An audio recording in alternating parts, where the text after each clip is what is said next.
നേരത്തെ ഒരു വീഡിയോയിൽ പറഞ്ഞതുപോലെ നമ്മുടെ നാട്ടിൽ മാത്രമാണ് ശ്രീരാമന്റെ ജന്മമാസമായിട്ട് കർക്കിടക മാസം ആഘോഷിക്കുന്നത്.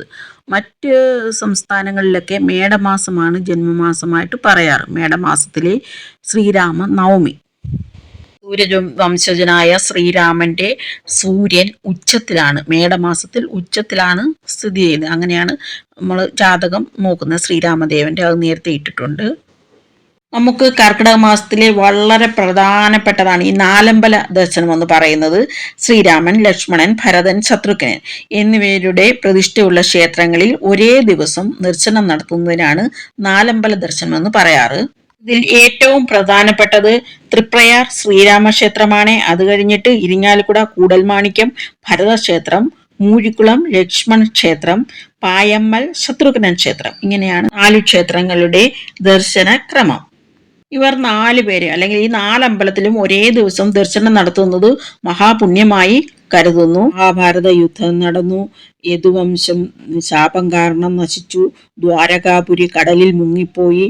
അപ്പോൾ ശ്രീകൃഷ്ണൻ ആരാധിച്ചിരുന്ന 4 വിഗ്രഹങ്ങൾ കടലിൽ ഒഴുകി നടക്കുന്നതായിട്ട് കയ്പമംഗലത്തെ വാക്കയിൽ കൈമൾക്ക് സ്വപ്ന ദർശനമുണ്ടായി. ഈ വിഗ്രഹങ്ങൾ പിന്നീട് അദ്ദേഹത്തിന്റെ കൈവശം എത്തിച്ചേർന്നു. അവ ഈ 4 അമ്പലങ്ങളിൽ ക്രമത്തിൽ പ്രതിഷ്ഠിച്ചു എന്നാണ് ഐതിഹ്യം. തൃപ്രയാർ ക്ഷേത്രത്തിന്റെ കിഴക്കേ നടയിലെ മുഖമണ്ഡലത്തിലെ ഹനുമൽ സങ്കല്പത്തിൽ തൊഴുത ശേഷമേ ഭഗവാനെ ദർശിക്കാവൂ എന്നാണ് വിശ്വാസം. ഇതിന്റെ അടുത്തൂടെ ഒഴുകുന്ന ഈ പുഴയില് മീനുകളുണ്ട്. അവയിൽ മീനൂട്ട് നൈവേദ്യം നടത്താറുണ്ട്. അത് പല അസുഖങ്ങളൊക്കെ മാറാനൊക്കെ നല്ലതാണെന്നാണ് പറയുന്നത്. മീനൂട്ടാനുള്ള നിവേദ്യമൊക്കെ അമ്പലത്തിൽ തന്നെ കിട്ടുമേ.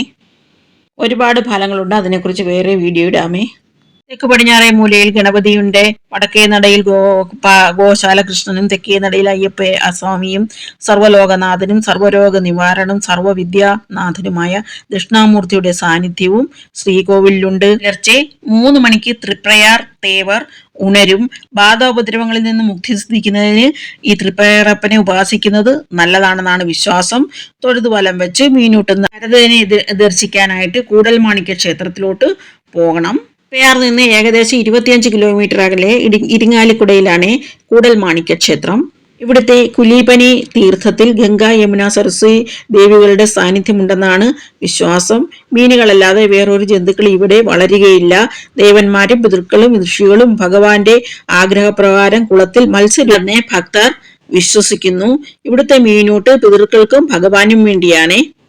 ശിവക്ഷേത്രത്തെ പോലെയാണ് ഇവിടുത്തെ പ്രദക്ഷിണം. തീർത്ഥക്കുളവും നമ്മൾ പ്രദക്ഷിണം ചെയ്യണം. ശ്രീരാമൻ വനവാസത്തിന് പോയപ്പോൾ ലക്ഷ്മണൻ പറഞ്ഞിട്ട് വന്നില്ലല്ലോ, പാതകങ്ങളല്ലേ കിട്ടിയുള്ളൂ. ആ പാതകങ്ങൾ വെച്ച് ശ്രീരാമന് വേണ്ടി കാത്തിരുന്നത് ഇവിടെയാണെന്നാണ് വിശ്വാസം. ഇവിടുത്തെ ഭരതസ്വാമി സന്താനദായകനും രോഗശാന്തിയെ പ്രദാനം ചെയ്യുന്നവനുമാണ്. ആൺകുട്ടി ഉണ്ടാകുന്നതിന് കടുംപായസവും പെൺകുട്ടി ഉണ്ടാകുന്നതിന് വെള്ള നിവേദ്യവും ക്ഷേത്രത്തിൽ വഴിപാടായി നടത്തുന്നു. വയറുവേദനയ്ക്ക് വഴുതനങ്ങ നിവേദ്യം ഇവിടുത്തെ ഒരു വലിയ പ്രത്യേകതയാണ്. അർശസിന് നെയ്യാടി സേവയും ശ്വാസകോശ സംബന്ധമായ രോഗങ്ങൾക്ക് മീനൂട്ടും ഈ ക്ഷേത്രത്തിലെ വഴിപാടുകളാണ്. ക്ഷേത്രത്തിൽ നിന്നും 31 കിലോമീറ്റർ ദൂരത്തായിട്ടാണ് മൂഴിക്കുളം ലക്ഷ്മണ ക്ഷേത്രം. എറണാകുളം ജില്ലയിലെ പാറക്കടവിലാണ് ഈ ക്ഷേത്രം. 4 നടയിലേക്കും ഗോപുരമുണ്ട്. ഈ ക്ഷേത്രത്തിന് വിസ്തൃതമായ നമസ്കാര മണ്ഡപം, അഷ്ടദിക്പാലകർ, 2 നിലയിൽ ചെമ്പുമേഞ്ഞ വട്ടശ്രീകോവിൽ, ഒരേ ശ്രീകോവിലിൽ തന്നെ 2 ഭാഗങ്ങളിലായി ലക്ഷ്മണസ്വാമി മഹാഗണപതിയും, മതിലിനകത്ത് വടക്ക് കിഴക്കേ മൂലയിൽ ഗോശാലകൃഷ്ണൻ, തെക്ക് കിഴക്ക് ഭാഗത്ത് കൂത്തമ്പലം, കിഴക്കേ നടയിൽ വലിയമ്പലത്തിൽ കൂടി നാലമ്പലത്തിൽ പ്രവേശിച്ച് മണ്ഡപത്തിന്റെ ഇടത് ഭാഗത്തു കൂടി നടയിൽ വന്ന് ലക്ഷ്മണസ്വാമിയെ വന്ദിക്കണം.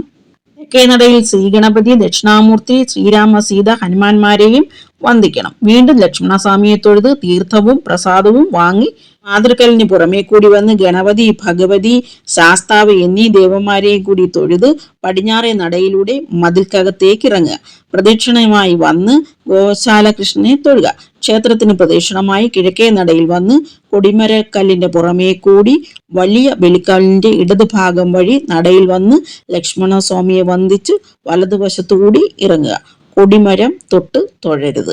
ഇനി പായമ്മൽ ശത്രുഘ്ന സന്നിധിയിലേക്കാണ് പോകേണ്ടത്. ഇതിന്റെ ശ്രീകോവിൽ ചതുരാകൃതിയിലാണ്. ശ്രീകോവിലിൽ ശാന്തസ്വരൂപിയായ ശത്രുഘ്ന സ്വാമി മാത്രമേ ഉള്ളൂ. തെക്ക് പടിഞ്ഞാറ് ഗണപതി ഭഗവാൻ, മുഖമണ്ഡലത്തിൽ ആഞ്ജനേയ സ്വാമി. ഈ ക്ഷേത്രത്തിലെ ഏറ്റവും പ്രധാനപ്പെട്ട വഴിപാടാണ് സുദർശന പുഷ്പാഞ്ജലി. സുദർശന ചക്ര സമർപ്പണവും പ്രധാനമാണ്. ആഭിചാരദോഷം, ശത്രുദോഷം, ബാധാദോഷം എന്നിവയിൽ നിന്ന് മുക്തി സിദ്ധിക്കുന്നതിനായി ഈ ക്ഷേത്രത്തിൽ ദർശനം നടത്തുന്നത് ഉത്തമമാണെന്ന് കരുതപ്പെടുന്നു.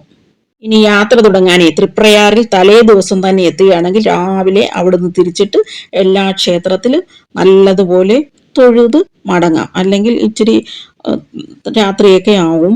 പിന്നെ ഇതിൻ്റെ അടുത്ത് തന്നെയാണ് ഈ കൊടുങ്ങല്ലൂരമ്മയും ഉള്ളത്. അവിടെയും ദർശനം നടത്താം. വലിയ തിരക്കില്ലെങ്കിൽ അടുത്ത് തന്നെ പ്രസിദ്ധമായ ക്ഷേത്രങ്ങളെല്ലാം തന്നെയുണ്ട്. അവിടെയെല്ലാം ദർശനം നടത്താം. നമോ ഭഗവതേ വാസുദേവായ.